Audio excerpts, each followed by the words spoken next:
Hello, I'm Jonasz Lewiński and you're watching Break the Fake. They make them, we break them, and tell you everything you need to know. Slovakian Prime Minister Robert Fico, the self-appointed historian and the Kremlin's latest admirer, has once again graced us with his geopolitical wisdom. In an interview with a Brazilian newspaper, Fico compared Ukraine's plight to that of Czechoslovakia in 1938, confidently predicting that the West will eventually grow tired and divide Ukraine to satisfy the aggressor. How original. A lesson in appeasement from a man who thinks that he is Churchill while acting like Chamberlain's less competent understudy. Fico, who is reportedly eyeing a seat of honor at Moscow's next military parade, appears eager to prove his loyalty to Putin. Perhaps he believes his attendance will solidify his place as Europe's most reliable brown-noser. Who knows?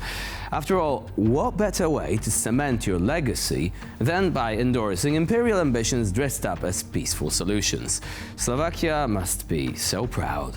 But let's not forget the historical irony here. Fico's remark about sacrificing Ukraine to satisfy a dictator echoes the very behavior that emboldened totalitarian regimes in the past. Except this time, Fico isn't just an observer, he is volunteering as a cheerleader, pom-poms and all, for the Kremlin's revisionist fantasies. Meanwhile, Putin must be thrilled, with sycophants like Fico parroting his propaganda and preparing to walk in Moscow's shadow. Why bother justifying anything? Forget diplomacy or reason. The Ficos of the world will do the legwork for you. But here is a thought for our Slovakian Nostradamus. Perhaps history won't view you as the great peacemaker you fancy yourself to be, but rather as the eager stooge who mistook sycophancy for statesmanship. Anyway, enjoy the parade. Putin and his merry band of propagandists must be popping the champagne, or perhaps their infamous bathtub moonshine. After all, the Kremlin's great Soviet reunion tour is in full swing. They've got Georgia back on a short leash, Hungary and Slovakia acting like the Trojan horses in NATO, and a German chancellor who seems to think NATO strategy meetings are just warm-ups for his next heart-to-heart with the Kremlin. Scholz, the man of two minds, one for NATO and one for speed-dialing Moscow. But not everything is sunshine and Soviet nostalgia for Moscow. Their attempt to turn Romania into Slovakia 2.0 fell flat. Romania, unlike some of its neighbors, wasn't buying the Kremlin's snake oil. Naturally, Margarita Simonian, the self-proclaimed empress of propaganda, has taken to frothing at the mouth, raging against Western democracy. Her bitterness is almost endearing. Imagine a world where free elections actually mean something. Хотела бы выразить свои искренние и глубочайшие соболезнования всему западному миру в связи с окончательной смертью западной демократии. Она и так была давным-давно уже стара, больна, местами полоумна. Теперь она совершеннейшим образом умерла, никем не замеченная, и не заслужила даже никаких, не то что пышных похорон, а какого-нибудь маленького некролога на последней странице какого-нибудь «Нью-Йорк Таймс». What Simonian conveniently forgets is that a candidate like Romania's, bold enough to challenge Kremlin-style corruption, wouldn't last a day in Russia. Instead of campaign speeches, they would be enjoying gourmet prison gruel in one of Putin's infamous penal colonies, learning the fine art of survival among political prisoners. So here we are, watching the Kremlin celebrate its victories while glossing over its failures. They've got agents in NATO, yes, but their influence is a patchwork of desperation. And as Margarita shrieks about Western decadence, it's hard not to laugh. After all, her job isn't to inspire Russians, it's to make them forget they are being sold a regime that's rotting from the inside out.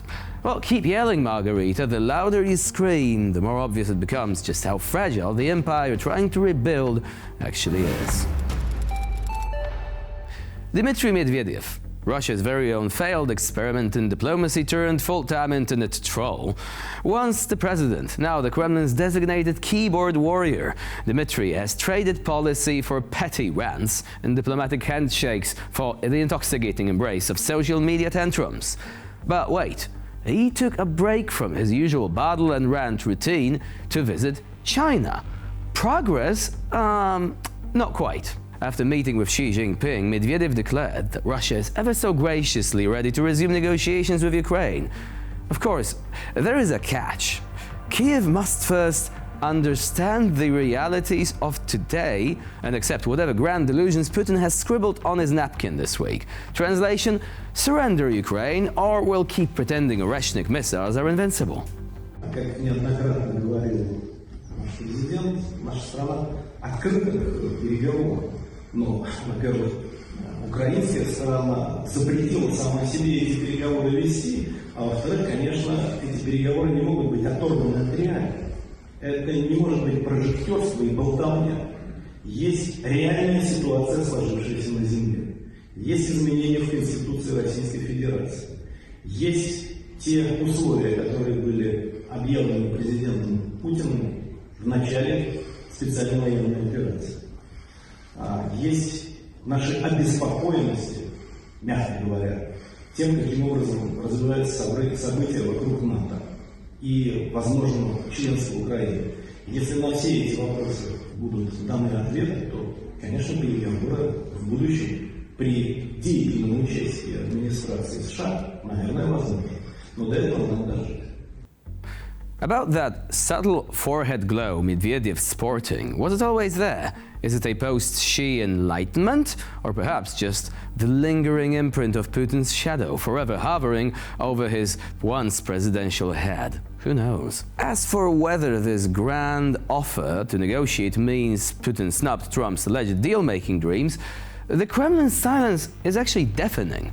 But hey, at least Medvedev's got a trip to Beijing out of it, right? Let's hope he brought back more than just a new set of buzzwords for his next late-night Twitter meltdown. Imagine this. A country that has been invading Ukraine for 3 years with tanks, missiles, and a brutal disregard for human life is now handing down prison sentences to Ukrainian soldiers for crossing its borders. Yes, you read that right. Russia, the ultimate gatecrasher of international law, is punishing others for not respecting its own imaginary boundaries. Who knew? The second Western military court in Moscow, because apparently the first one was too busy fabricating other convictions, sentenced 2 Ukrainian troops, Ivan Dmitrakov and Vitaly Pachenko, to 14 and 15 years in prison respectively. Their crime? Defending their country against an aggressor that casually annexes territories and obliterates cities, but still has the audacity to cry foul when its own backyard feels the heat. The charges? A terrorist act with severe consequences. Oh, the projection is almost poetic. And where is the world in all this? Well, mostly clutching its pearls, issuing statements and holding summits where nothing of substance is achieved. We've heard the phrases unacceptable, concerning, against international norms. Meanwhile, Moscow continues its mock trials, sentencing soldiers who are simply doing their duty to their country, while the architects of this chaos sip tea in gilded palaces. The real kicker: this isn't even about justice. It's a grotesque performance, a propaganda showpiece meant to reinforce Russia's delusions of moral superiority. While the world hesitates to act decisively, Russia turns international law into a farce, using it not to protect, but to persecute. It is a masterclass in hypocrisy, starring Putin and his merry band of judicial jesters. And with this, we conclude this episode of Break the Fake. Please stay with us here on TVP World for more latest news and updates.